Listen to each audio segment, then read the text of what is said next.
Well, good afternoon. A good, wonderful afternoon to you, one and all. We are grateful to God for a Friday, an opportunity to be able to come together, be what God would have us to be challenged by the word of the Lord, to understand what His will is for each and every one of our lives. Hey, Kathy, how are you? Haven't had a chance to drink the water, but I'm going to work on it. I guarantee you, we're going to do that. Minister Marcia, bless you this afternoon. Thank y'all so much for being a part of our get together. And thank you so much for the privilege of just being able to say it's a good day.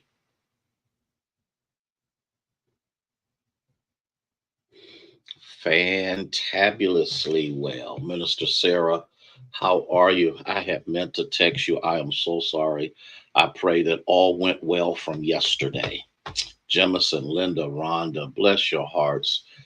Thank you for your sacrifice. Thank you for just having a desire to continue to grow and through the snapshots kind of give you just a little extra so that you can make it through the day. It's just been a really hectic day today. So we're just doing what we can when we can. Erica, Thea, bless y'all so much for being here with us. And so as we always do, we ask that you would be so kind to share. All right, minister, that's what I wanted to hear, that God has worked it out. That means more than anything else. Denise, how you be? How you be? How you be? How you be? How you be? How you be? Hiya. So we welcome you one and all to be a part of this opportunity for us to come together and hit that share button. If you would do that, that would be great. Even later in the day, that would be absolutely wonderful if you would do that. That would be fabulous. So, how much time? Okay, I got a couple of minutes. Thank you so much. Appreciate that, Janice, for letting us know that all is well and that God is continuing. Okay. Okay. I appreciate that. I appreciate it. So, yes, ma'am. Please, sir, please share, please share, please share. Please share, please share, please share, please share, please share. And I'm looking so forward to this. We're going to start in about 2 minutes, and then we're going to anticipate God providing a absolutely fabulous weekend for you. Might be a little dreary.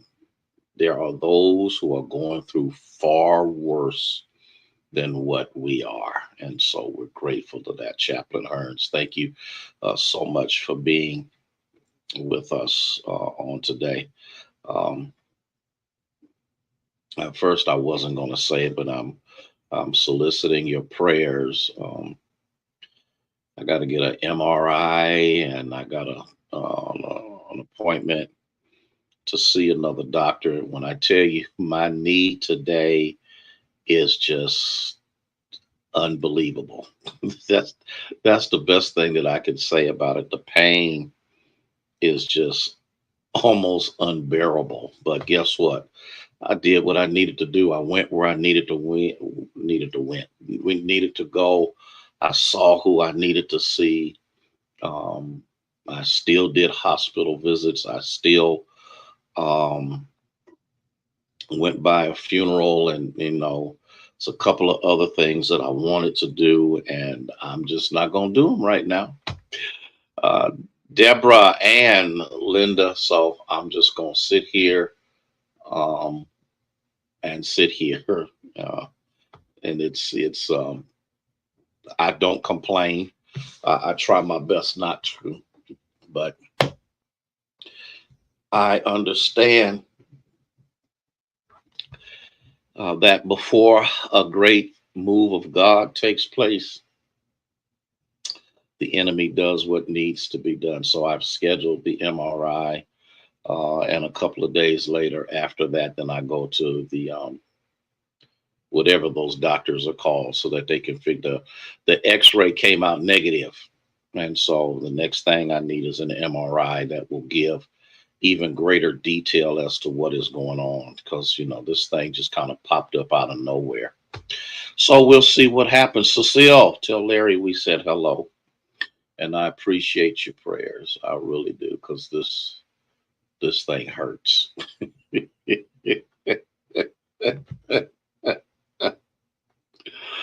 But God is still able. It's not my first rodeo, so I know God is still able. I need to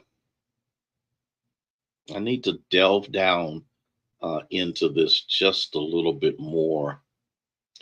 And the reason I need to do so is because maybe the reason that things are not better in our cities. Yeah, that's it. Orthospec, that you going to see one Monday. You know, they told me getting older that this would happen. I told them they was lying, but they knew what they were talking about. Um, yeah, I have to. And I mean, the thing just came out of nowhere. I mean, I was minding my own business. Everything was going well, and I turned the wrong way or something, and boom, it's been acting a fool. But the partial knee replacement is just fine. So it has to be something else. So whatever it is, I'm just not gonna get bent out of shape. Hey Wendy, how are you? I'm not. I'm just not. After you've been through so much, you just don't really allow whatever is happening at this present moment to interfere with your purpose. No one is exempt. Okay. Maybe the reason that our maybe the reason I they should have probably did a total, and even with the total, like you said, Deborah, you still have some level of something, but it is. Yesterday was a much better day. Today is a horrible day. Just absolutely. And okay, I'm done. I ain't gonna talk about it no more. I'm gonna press on, um, because that's what I've learned how to do. And but I thank you for your prayers, because I appreciate that more than you will ever know. Minister Faith, thank you. Maybe the reason our cities are in the debacle that they are in is because we haven't been praying for them to be successful. Got kind of deep on you on yesterday, and in the midst of that, I pray that it may have triggered something, because I think that we are so consumed with our own personal problems, our own personal anxieties, our own personal family members, our own personal circumstances or situations that seem to be beyond our control. We get bent out of shape over income and employment. We get tore up over opportunities not showing up. We get so consumed from a consumer point of view. Um, Jaleesa, how are you? We just do all of those things, and we forget that there's a real good possibility that the reason our cities are in shambles is because we have not prayed them out of it. Oh. Jeremiah chapter 29, verse 7 says something that I think all of us need to Hey, Jasmine, dear, how are you? Praying all is well with you and yours. And in the midst of all of this, maybe the reason stuff has gone chaotic is because we haven't sought God on behalf of the place where we are. When you look at Jeremiah 29, verse 7, the people of God are in exile. They're actually in slavery. I want us to catch this because I think this is important for us to know. They're not free. They are servants without any say so in the midst of their captivity. And then God says to Jeremiah, let me help you survive and thrive where you are, Lord. If you don't help me to teach this, I ain't gonna never teach again. I need us to get this because many of us are always in survival mode. But when will we start thriving? Look at what it says: seek the welfare of the city where I have sent you into exile. Y'all got to catch this. God says, I sent you there. I sent you there because you didn't act right outside of there. I sent you there because you really didn't honor me. Sister Rains, how are you, dear? So glad to have you here with us, praying for you and your family as you continue to be what God and do what God has equipped you to do. And in the midst of this, he said, I sent you into exile because you wouldn't listen to me. I sent you into this situation because you wouldn't pay me any attention. And I showed you grace. I showed you mercy. I showed you loving kindness. I sent all of these things to you, and you still didn't pay me any attention. So I sent you into exile. And look at what it says. And pray to the Lord on its behalf. Listen, pray for your enemies. Pray for those who are in control of what you are not in control of. Teach, Pastor. I'm doing the best I know how with what I got to work with. Pray for those who have the money.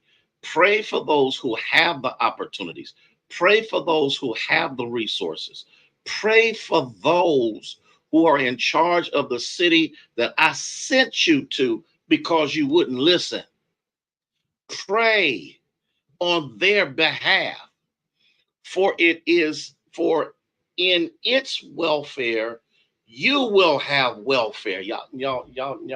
If I pray, Joseph was in a situation where he was in slavery, but guess what? God blessed him in the midst of it. Then he became the person in the second chariot. You got to think about all of these things that are happening in our lives, and God is trying to bring us into a better understanding that if you pray for these are the people who own everything. These are the people who run everything. But these are also the people who need you to help them even when they don't know they need help. Do I have somebody? Do I have at least two people who are catching where I'm coming from? You want God to slap them down and beat them up. What jobs can you create? What wealth can you create? What can you do outside of what the heathen is doing? If you pray for the success of heathens, God says, I'll make it well with you. Jesus, Lord, have mercy. When was the last time you prayed for the president, whether you liked him or not? When was the last time you prayed for senators, whether you like them or not? When was the last time you prayed for congressmen, whether you like them or not? When was the last time you prayed for council persons, whether you like them or not? When was the last time you prayed for county commissioners, whether you like them or not? Y'all not hearing what I'm saying. These are the people who control the purse strings. These are the people who are making decisions, whether they like you or not, that affect you. And you mean to tell me that the fervent prayer of the righteous does not avail much? Oh, here we go. Here we go. Here we go. Because we believe, Cora, we believe that God is only good at answering prayer for bills to be paid. We believe that God is only good for getting our children out of jail. We believe that God is only good at healing our body. But what about the people? Yeah, you even need to pray for that jerk. Okay, as much of a crazy psychotic fool that he is, he still needs prayer. Y'all not liking me. We're so good at hating people, and there's so much anger out here. There's so much anger out here. It's absolutely unbelievable. Why don't we pray, hey Daryl? Why don't we pray against the spirit of anger and the spirit of jealousy and the spirit of envy? Why don't we pray for these people that got these multi-billion-dollar corporations, that God would touch their heart and touch the lives of the, okay, y'all. We need more than one Bill Gates.